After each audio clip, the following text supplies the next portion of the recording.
السلام علیکم ورحمۃ اللہ وبرکاتہ. وعلیکم السلام ورحمۃ اللہ وبرکاتہ. إن الحمد لله نحمده ونستعينه ونستغفره ونعوذ بالله من شرور أنفسنا ومن سيئات أعمالنا. من يهده الله فلا مضل له ومن يضلله فلا هادي له. وأشهد أن لا إله إلا الله وحده لا شريك له وأشهد أن محمدا عبده ورسوله. أما بعد فإن أصدق الحديث كتاب الله وخير الهدي هدي محمد صلى الله عليه وسلم وشر الأمور محدثاتها وكل محدثة بدعة وكل بدعة ضلالة وكل ضلالة في النار. يقول الله سبحانه وتعالى في كلامه المجيد: أعوذ بالله السميع العليم من الشيطان الرجيم. بسم الله الرحمن الرحيم. إن عدة الشهور عند الله 12 شهرا في كتاب الله يوم خلق السماوات والأرض منها 4 حرم ذلك الدين القيم فلا تظلموا فيهن أنفسكم وقاتلوا المشركين كافة كما يقاتلونكم كافة واعلموا أن الله مع المتقين. میرے بھائیو دوستو، سورہ توبہ کی ایک آیت ہے. اللہ سبحانہ و تعالی نے اس آیت مبارکہ کے اندر ایک حقیقت کو واضح کیا ہے، اور آج کے تقریباً سبھی لوگ جانتے تو ہیں لیکن عمل کرنے کی کوشش نہیں کرتے ہیں. آئیے وقت کی نزاکت کو دیکھتے ہوئے مختصر انداز میں صرف آپ کو اشارے کروں گا. اللہ نے فرمایا: ان عدت الشہور عند اللہ 12 شہرا. بے شک اللہ کے نزدیک مہینوں کی گنتی 12 ہے. 12 شہرا 12 مہینے سال میں. کب سے؟ یوم خلق اللہ السماوات والارض، جس دن اللہ نے آسمانوں اور زمینوں کو پیدا کیا، اسی دن سے. کہاں پر یہ درج ہے؟ لوح محفوظ میں، فی کتاب اللہ. ان میں سے 4 مہینے حرمت والے، منہا 4 حرم، 4 مہینے حرمت والے. اور آپ سب لوگوں کو پتا ہے 4 مہینے کون سے ہیں. کون سا مہینہ ہے؟ رجب، ذی القعدہ، ذی الحجہ، محرم اور رجب.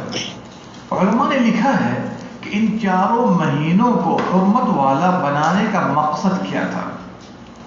جیسا کہ حسن بصری تابعی وغیرہ نے کہا ذی القعدہ کا مہینہ اس لیے بنایا گیا تاکہ لوگ حج کی تیاری کریں اور اپنے گھروں سے نکل جائیں. ذی الحجہ میں چونکہ حج ہوتا ہے، اس بنا پر اس کو حرمت والا بنایا گیا تاکہ اطمینان و سکون سے حج کی ادائیگی ہو جائے. محرم کا مہینہ کیوں حرمت والا بنایا گیا؟ کہ حجاج کرام بآسانی اطمینان و سکون اور راحت کے ساتھ اپنے گھروں کو واپس چلے جائیں. اور درمیان میں رجب کو اس لیے بنایا گیا حرمت والا تاکہ لوگ دوبارہ آ کر کے عمرہ کریں. یہ 4 مہینے حرمت والے، منہا 4 حرم. ذالک الدین القیم، یہ بالکل مضبوط دین ہے، صاف ستھرا دین ہے، سیدھا دین ہے. چلیے، یہ کہنے کی ضرورت کیا تھی؟ چونکہ اسی سورہ توبہ کے اندر اللہ نے ایک جگہ یہ بھی فرمایا: انما النسیء زیادۃ فی الکفر. کفار و مشرکین مہینوں کو آگے پیچھے کر دیتے تھے، محرم کے مہینے کو صفر بنا دیتے. کیوں بنا دیتے؟ تاکہ اس میں لڑائی کرنے میں، قتال میں، غارت گری میں آسانی ہو جائے. 3 مہینے لگاتار ان کے لیے مشکل ہو جاتا. 3 مہینے لگاتار، ذی القعدہ، ذی الحجہ، محرم. اب 3 مہینہ لگاتار ہے، قتل و غارت گری نہیں ہے، لوٹ مار نہیں ہے، تو پریشان ہوتے تھے. انہوں نے سوچا کہ چلو ذی القعدہ، ذی الحجہ رہنے دو اپنی جگہ، محرم کو صفر بنا دو، صفر کو محرم بنا دو. نہیں سمجھا؟ تاکہ 1 مہینہ درمیان میں مل جائے گا، لوٹ مار کرنے میں پھر آسانی ہو جائے گی. تو اللہ نے کیا فرمایا؟ انما النسیء زیادۃ فی الکفر. یہ جو آگے پیچھے کر رہے ہیں، تقدیم و تاخیر کر رہے ہیں، کیوں؟ یہ کفر میں زیادتی کے سبب ہے. کفر میں زیادتی کے سبب. جو آدمی کفر میں جتنا بڑھتا چلا جائے گا، ظاہر سی بات ہے برائیاں وہ اتنی کرے گا. چلیے یہ 4 مہینے حرمت والے ہیں. تو محرم کی ایک فضیلت یہ بھی ہے یہاں پر کہ نبی صلی اللہ علیہ وسلم نے اس کو شہر اللہ المحرم کہا ہے. کیا کہا ہے؟ اللہ کا مہینہ محرم، اللہ کا مہینہ محرم. فلا تظلموا فیہن انفسکم، ان مہینوں میں کوئی گناہ کا کام نہ کرو، اپنی جان پر زیادتی نہ کرو. اس لیے کہ بندہ جو بھی برائی کرتا ہے، گناہ کرتا ہے، معصیت کرتا ہے، یہ کر کے اپنی جان پر زیادتی کرتا ہے. بھئی اللہ کا کوئی نقصان تھوڑی ہے. ایک آدمی پوری زندگی شراب پیتا ہے، اللہ کا کیا نقصان؟ ایک آدمی پوری زندگی شرک کرتا ہے، اللہ کا کوئی نقصان ہے؟ نقصان تو انسان کا خود ہے. اسی لیے اس کو کہا گیا اپنی جان پر زیادتی نہ کرو. بات واضح ہو رہی ہے؟ اور اس مہینے میں تمام کارے گناہ سے اللہ نے روک دیا. حالانکہ کارے گناہ تو ہمیشہ منع ہے، لیکن ان مہینوں میں اس کی خطرناکی زیادہ ہو جاتی ہے، سنگینی زیادہ ہو جاتی ہے. اس مہینے کی اسپیشل عبادتوں میں سے ایک عبادت یہ بھی ہے کہ اس میں نبی صلی اللہ علیہ وسلم کثرت سے روزہ رکھا کرتے تھے، کثرت سے روزہ رکھا کرتے تھے. اور اس سلسلے میں بہت سی روایتیں ہیں. اور یہ بھی یاد رکھیے گا کہ رمضان کے روزے فرض ہونے سے پہلے عاشورہ کا روزہ فرض تھا. عاشورہ کا روزہ فرض تھا. تو اس مہینے میں نبی صلی اللہ علیہ وسلم نے خود ہی فرما دیا کہ رمضان کے بعد سب سے بہتر روزہ کون سا ہے؟ محرم کا روزہ ہے. تو بندہ چاہے تو پورے مہینے روزہ رکھ سکتا ہے، پورے مہینے روزہ رکھ سکتا ہے. اگر نہیں رکھ سکتا کوئی تو کم سے کم 10 کو روزہ رکھنا چاہیے، کم سے کم 10 کو روزہ رکھنا چاہیے. نبی صلی اللہ علیہ وسلم کے بارے میں عبداللہ ابن عباس فرماتے ہیں کہ ہم لوگ دیکھتے تھے کہ نبی صلی اللہ علیہ وسلم رمضان کا روزہ رکھتے اور عاشورہ کے روزے کا اہتمام خاص فرماتے تھے. عاشورہ کے روزے کا اہتمام خاص فرماتے. صحیح مسلم کے اندر ابو قتادہ رضی اللہ عنہ کی روایت میں ہے نبی صلی اللہ علیہ وسلم سے پوچھا گیا عاشورہ کے روزے کے بارے میں، تو کیا فرمایا کہ عاشورہ کا روزہ احتسب علی اللہ ان یکفر السنۃ التي قبلہ. ابن ماجہ میں ہے کہ 1 سال گزشتہ گناہوں کا کفارہ ہے. ایک روزہ رکھ لیں گے آپ کے 1 سال کے گناہ معاف ہو جائیں گے. آپ نے فرما دیا 1 سال گزشتہ گناہوں کا کفارہ ہے. ایک موقع پر صحابہ نے سوال کیا کہ اللہ کے نبی صلی اللہ علیہ وسلم عاشورہ کے دن کو، اور عاشورہ سے مراد محرم کی 10ویں تاریخ ہے. بعض لوگوں نے کہا محرم کی 9ویں تاریخ مراد ہے. یہ بات صحیح نہیں ہے، محرم کی 10ویں تاریخ مراد ہے. اور عاشورہ کا لفظ بھی دلالت کرتا ہے. عاشورہ بنا ہے عشر سے. کس سے بنا ہے؟ عشر سے. اور عشر کا مطلب کیا ہوتا ہے؟ 10. اس بنا پر عاشورہ سے مراد 10ویں تاریخ ہے محرم کی. چونکہ اس سلسلے میں بعض علماء نے چٹیمی گوئی کی ہے، کہا کہ نہیں 9 محرم مراد ہے. اور کیوں کہا ہے بات لے آتا ہوں ابھی. جب نبی صلی اللہ علیہ وسلم مدینہ طیبہ تشریف لائے تو دیکھا کہ یہودی بھی روزہ رکھتے ہیں، یہودی بھی روزہ رکھتے ہیں. حالانکہ یہ بہت پرانا روزہ ہے. زمانہ جاہلیت میں عاشورہ کا روزہ قریش کے لوگ بھی رکھتے تھے. اور نبی صلی اللہ علیہ وسلم کے زمانے میں چھوٹے چھوٹے بچے بھی عاشورہ کا روزہ رکھتے تھے. اور جب انہیں بھوک لگتا تو ان کی مائیں بہلانے کے لیے کیا دے دیتی تھی؟ بولیے، اون کا کھلونا. عبادات میں استقامت کے لیے کیا دیا جاتا تھا؟ اون کا کھلونا. بات واضح ہو رہی ہے؟ اون کا کھلونا. کیوں؟ تاکہ وقت پاس ہو جائے، افطار کا وقت آ جائے. کیا آ جائے؟ افطار کا وقت آ جائے. آج ہم لوگ اپنے بچوں کو کیوں کھلونا دیتے ہیں؟ بولیے، صرف رونے کی بنا پر. کیوں؟ بچہ نہیں کھا رہا ہے.